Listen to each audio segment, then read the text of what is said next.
In the last 2 weeks of the season, FAMU will have a different offensive play caller, and I think that puts an interesting twist on their game against Bethune-Cookman. Oh yeah, it's locked on HBCU.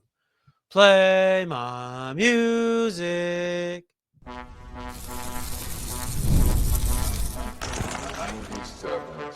You are Locked On HBCU, your daily podcast covering HBCU sports.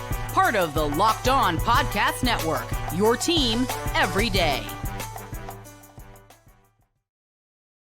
What's going on, family? Welcome back to another episode of the Locked On HBCU podcast, your number one daily one-stop shop for everything HBCU athletics, Monday through Friday, part of the Locked On Podcast Network, your team every day. And I, of course, am Darian Gray, a.k.a. the Mouth of the South, Texas Southern alum and former TSU Herald Sports editor and current contributing writer at USA Today's Saints Wire.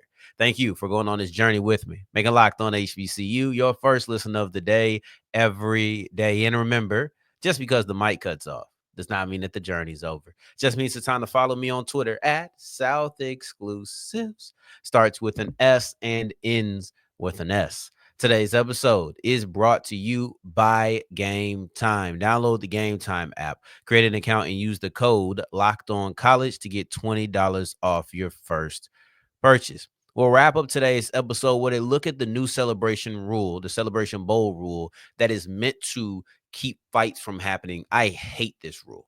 I really do. And not because I want to see scraps. I hate it for a multitude of reasons that I will unveil in segment 3. In segment 2, I want to take a look at Jackson State versus Alcorn and also take a quick look at some of the other minor games, not ones that get a full breakdown, but ones that at least need to be pointed out and not highlighted.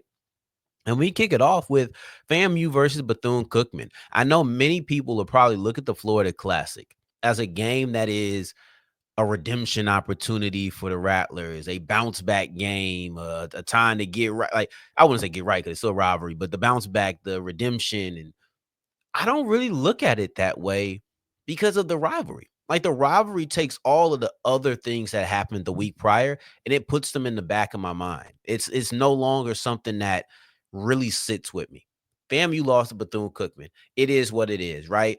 When you have, or excuse me, FAMU lost to Mississippi Valley State. It is what it is. When you have a game like Bethune-Cookman and what it means to this university, you can't be sitting here worrying about last week. It's not all we got to make sure we get right from. You go and you look at the film, the things you struggle with, it's legitimately back to business. And that's kind of how I look at it. For players, it's always that way. I don't think it's always that way for media members. It's not always that way for fans. But in situations like this, I do adopt, I guess, the player mentality of sorts of 24-hour rule. Now we on to Bethune-Cookman. Even though I definitely carried this on for more than 24 hours. My show wasn't even here 24 hours later. But seriously, the biggest change that they made is that they now have Henry Burris as their offensive play caller. And that's a little bit different because FAMU has lost the last 2 games. They're trying to avoid their first 3-game stretch of losing in a row, right? 3-game losing stretch since 2018. In order to do that, they're trying to give a little jump start to their offense. I think we've seen some of the struggles with their defense has been prevalent. And when you struggle on one side of the ball that's so prevalent, then it tends to take away from the other side of the ball. You can't really, unless you just absolutely garbage. And that wasn't what FAMU was. So because FAMU was a competent team, because FAMU was winning for a large portion of the season and the defense seemed like the weaker unit, that got more of the attention. But that's not necessarily the entirety of the story. FAMU's offense has really struggled. I can't say that they've disappointed because I didn't walk in with this set of expectations for them to live up to or live down to. So they didn't disappoint me. I didn't know what they would be, but they aren't the high-powered offense that we're used to. And I do think they have some talent on that team. For example, I think they have more talented running backs than their running game numbers would suggest.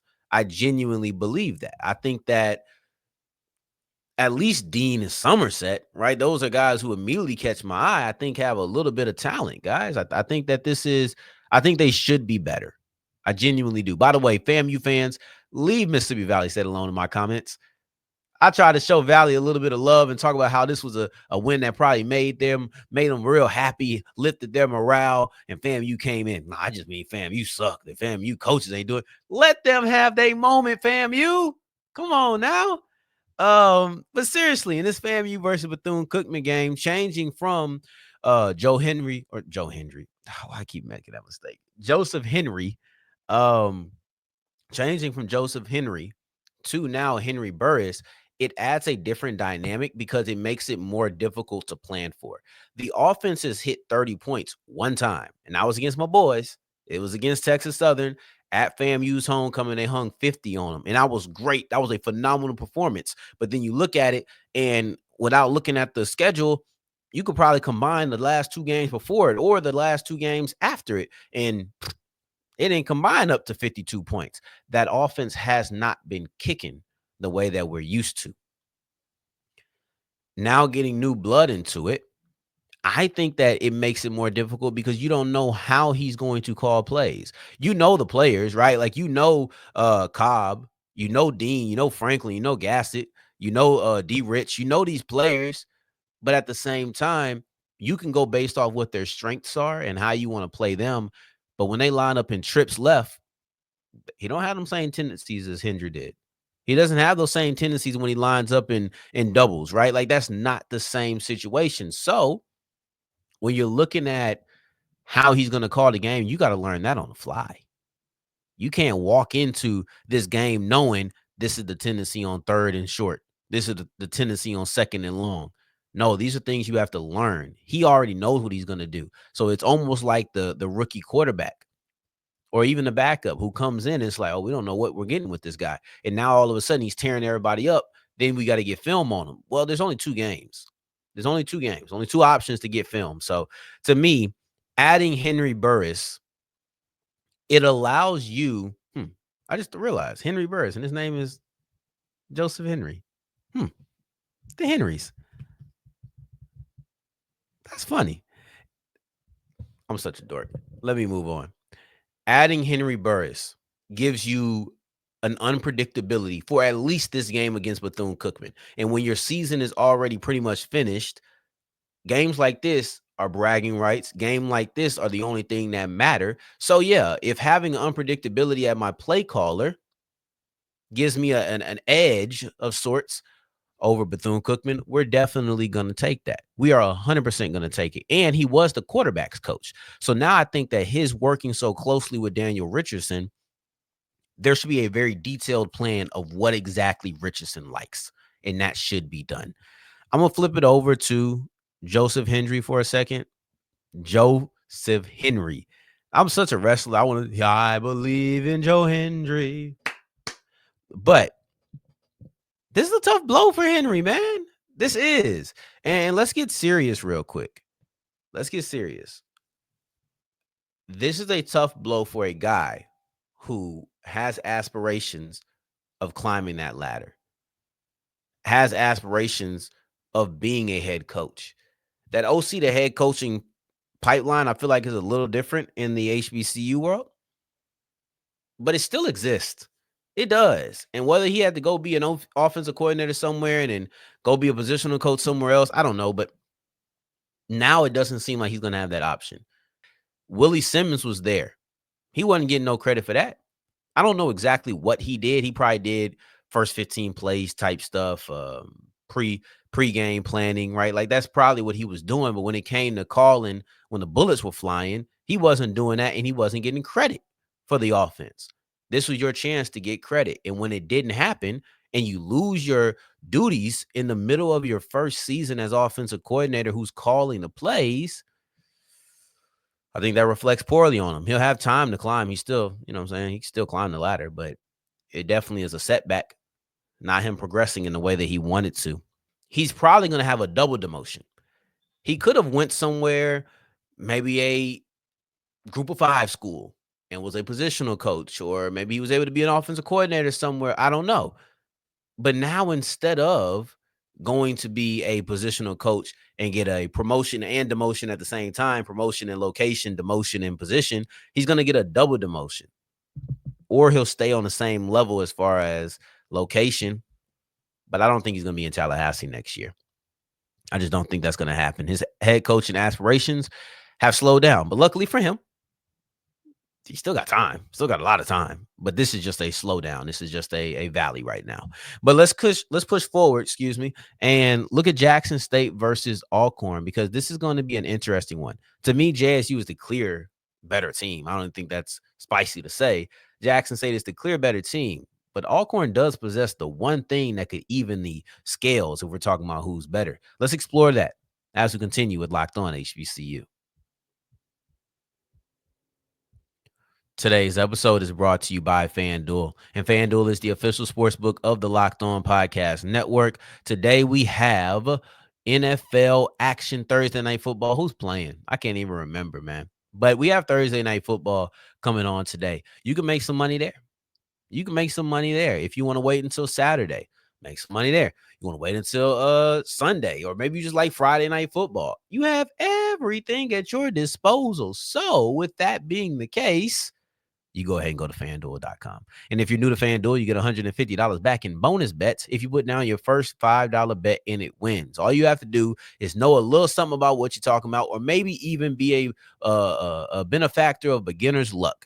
Either way, you go ahead and go to FanDuel.com, put down a $5 bet, it wins. And now, bada boom, bada bing, you got $150 back in bonus bets. So go to FanDuel.com on the NFL, NBA, ML, or NHL, or everything in between, and make every moment more. As we continue rolling on today's episode of Locked On HBCU, I appreciate you for making this your first listen of the day every day. For your second listen, make sure you're checking out Locked On College Football for everything you need to know about the biggest sport in college athletics. They got you covered on Locked On College Football. Now, segment 2 is here. Jackson State versus Alcorn. Let's get into it, because will Robert McDaniel have a big one against his former team? Dun, dun, dun, dun. No, I do. I don't want to be messy, but I do. I do get kind of captivated in things like this about how he'll play. I don't know who got suspended for Jackson State. I don't know if they have that list of players out yet, but if he's playing, will he have a big game? Maybe. The suspense. But on a serious note, this game will be interesting, because with this being a rivalry, everything goes out the window. I've said this before, man. Rivalries do not care who's great and who sucks. They just don't. Rivalries do not care about that. I don't want to hear momentum is not a thing. It is. I don't want to care. I don't want to hear that it's all about what's between the lines. No, sometimes about what's between the ears, and not just about how you process information. It's about, hey, man, we're down big. I don't think we can come back. Well, you're not coming back. Those things happen. Or, you know what, we gotta give our 150 because we want to go and we want to put these guys down. I'm sure that Alcorn wants to give Jackson State their first loss in conference play. I'm certain of it. It's a big deal. I'm sure it would mean a lot. They don't have much else to play for. I love rivalry games at the end of the season. I wish TSU and Prairie View was at the end of the year. Only reason I wish that is because it gives the last game something to play for. You know, this isn't Jackson State's last game. They obviously have to play for a SWAC championship, but for Alcorn, it gives that last week meaning. It doesn't just float by. So I get envious about people in their rivalries, to be honest. But you know, TC Taylor lost to them for the first time last year. I know he's the first time head coach, but he swept them when he was in school. He didn't lose to Alcorn, and now here we are. He lost to Alcorn as a head coach. He actually lost to Alcorn in his first year at JSU on the staff as well. But then he ended up winning in 3 consecutive games, 21, 21, 22, 23. So 4 consecutive games, because we played 21 twice. But that was weird. It was 2-0. So I kind of don't count that. I think something happened without having to go back and look. But yeah, Jackson State, let's compare these teams. Jackson State has the second most sacks in the conference. They get after the quarterback, period. Like, there's no conversation about it. They get after the quarterback. And then Alcorn lets their quarterback get gotten after. Right? They allow the 4th most sacks in the NFL, or in the NFL. They allow the 4th most sacks in the SWAC. That's going to be a matchup to watch. Joshua Nobles the blitzing linebackers, right? The guys on the interior. You got to watch out for JSU. That front seven of the Tigers is monstrous. That front seven of Jackson State will wreck this game if you allow them to, specifically in the pass game, because Joshua Nobles, I didn't check the exact numbers, but he's top 2 in the SWAC in sacks. Ashton Taylor, Reed Pulliam, they're very athletic. Taylor's the one who got that sack that closed out the game against Alabama State with the safety. You got to watch out for that if you're Alcorn. You do. One thing I'll look at is JSU's ability to stop the run, because they didn't do that well against Alabama State early. Really, like Kinsey got going, and it was not good. This week you get the quarterback running back duo of Xavier Vaughn and Jacorian Sewell. When you have those two coming into town, you got to make sure that you're staying disciplined. You got to make sure that you're keeping your gaps. You got to make sure that you're accounting for both of these men. But I want to see, how does the Jackson State run defense hold up? It's been solid all year. I expect it to be solid again. But things you want to watch when the week before they weren't, in the second or in the following week, you have a little bit of a run defense challenge coming your way. Now, I've said it in the opening or in the teaser of segment 1. JSU is the clear better team. That's not spicy, right? No cayenne there. But I do believe that Alcorn has the one thing that can even a score, and that's the ability to force turnovers. There's only one team that forced more turnovers than Alcorn this season so far, going into the final week, and that is Grambling. And Grambling played Jackson State. When Grambling and Jackson State played, Grambling won. It's the only SWAC team to beat Jackson State, but it was not a SWAC game. Okay. In that game, a big thing that made the difference, it's not as if Jackson State couldn't move the football. They are still a high-powered offense. It was the fact that they had turnovers. They had 5 turnovers on the day, and 2 of them actually went for touchdowns. That is the great equalizer. When you can force turnovers, it doesn't matter how good somebody is. It doesn't matter how much better another squad is. When you can force turnovers, they get down the field to the 5-yard line and they fumble. No points. You don't get style points. This is not NFL Street. All right? This is not that. What this is a situation in which you got to put points on the board, and turnovers keep you from doing that no matter where you are. They take points off the board. They set up points to be put on the board, or they can put points on the board themselves. That is what the great equalizer can do. And that is exactly what I think Alcorn possesses. This will be very interesting to me. That is the equalizer. Let's push forward, though. Oh, I want to spin the block real quick. All right, South Carolina State is aiming to go undefeated in conference play. There hasn't been a MEAC team to do that in forever. They're playing Norfolk State. I don't think that the MEAC games are really interesting this year or this week. I really don't. They have the black games. There's no big matchups. There's no big storylines. It's just existing. Then you have PV versus Bama State. It's another one I'll be watching just because PV's looking to have a 500 record, so avoid a losing record. Alabama State's looking to have a winning record, not go 500. And then lastly, the D2 playoffs. Miles and Virginia Union are playing Carson Newman and Wingate, respectively. Miles versus Carson Newman, Union versus Wingate. I'll be watching these games, man. These aren't ones I really wanted to dive into. They didn't deserve a segment, in my opinion, and I didn't want to compile them. Instead, I wanted to wrap up our show talking about a ruling, because we finally have time to talk about this difficult to accept rule that the Celebration Bowl is putting into place to try to stop scraps. Let's get into that as we continue with Locked On HBCU.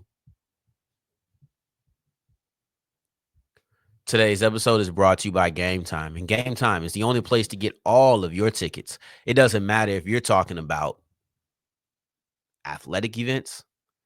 It doesn't matter if you're talking about theater, ballet, the circus, concerts, comedy shows.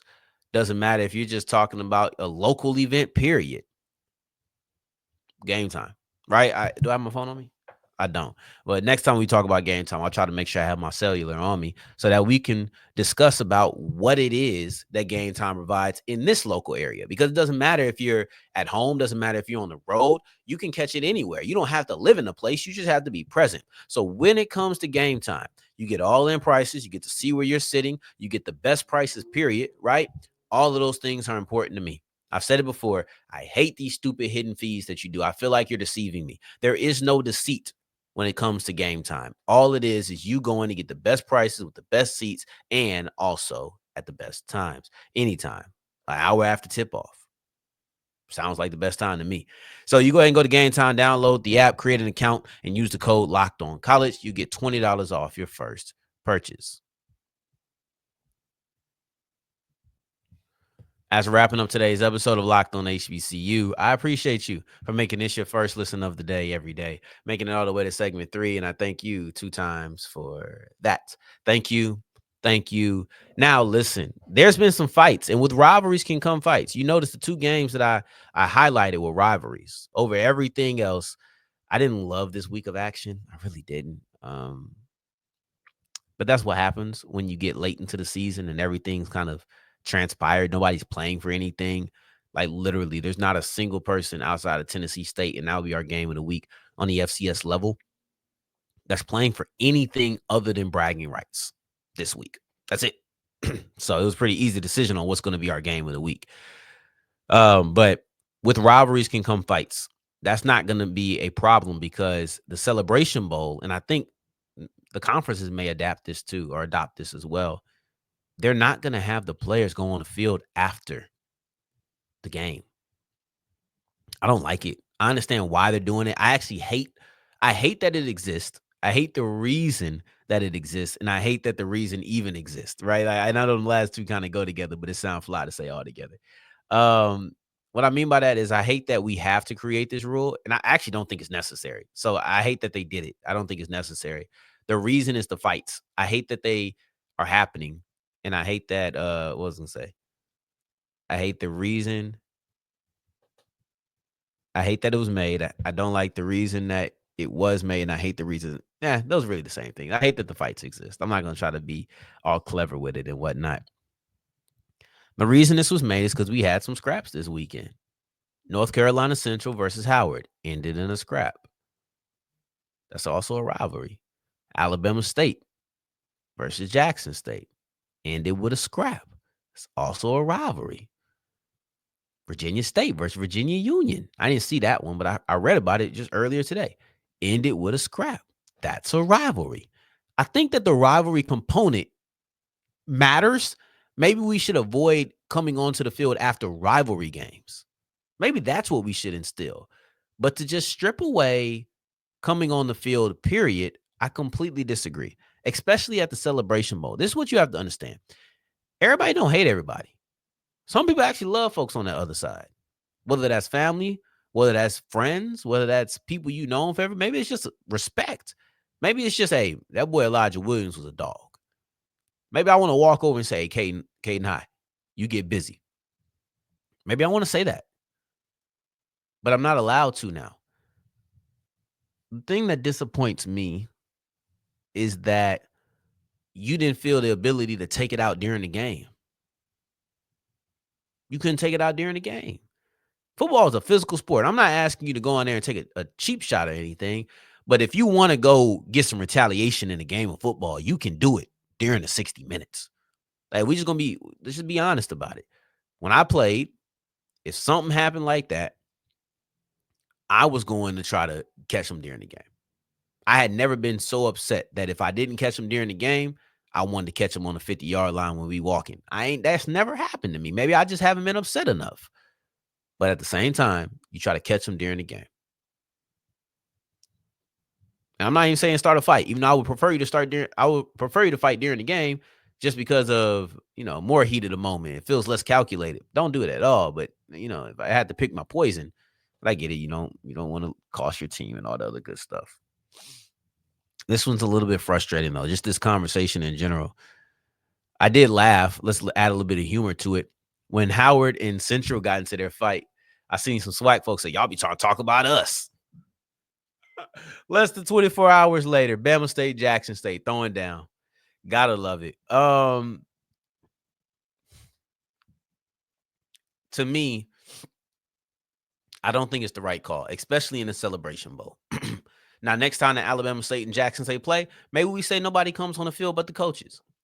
I'm okay with that. Maybe you want to say, you guys go on a game by game basis. You guys have a history of fighting. Last year, y'all got into a fight. I understand that. But the players are going to share the field at some point. There was a point where Southern and PV got into a fight before the game. You going to tell folks they can't warm up? Can't do that. So I don't know, man. To me, this was done to prevent fights. I get it, but I am not a fan. I think that there's other ways to do it, especially at the Celebration Bowl. Fights happen, but there's more peaceful endings than violent ones. It just is. So I think this was a little bit too reactive.